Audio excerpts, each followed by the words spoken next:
Now we'll see how we will do the normalization of the data that we have imported in the R program. So normalization is basically the set of commands or the methods or protocol used to remove the systematic variation within the microarray data.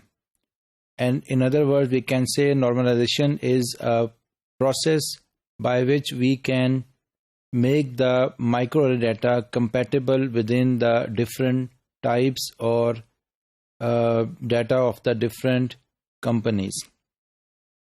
But unfortunately, the normalization is performed differently for different types of data. For example, for the FE matrix, we can use the robust multi-array average program to normalize the FE matrix data.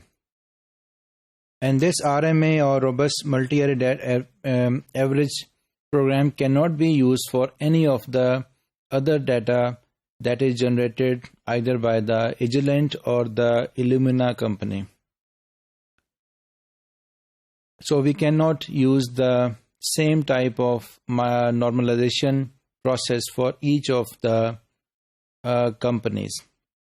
But one thing is common is that for the RMA data process, we can use the quantile normalization, that is one of the part of the RMA process.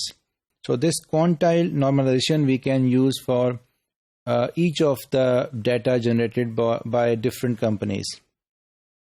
And after normalization, the data that is generated is in the form of log2 transformation. And generally, whenever we use the normalization process, the data we get is in the form of log2 transformed data.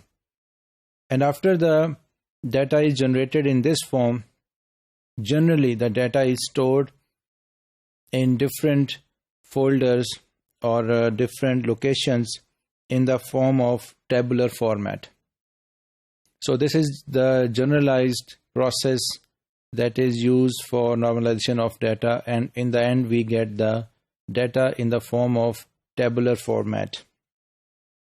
So whenever the data is imported in the R program, the normalization process is applied on the whole genome chips, either it is Agilent, FE matrix or Illumina. And it is stored, the data after normalization is stored in the form of object data. And then this data is then further analyzed. Now this data will not be called the raw data.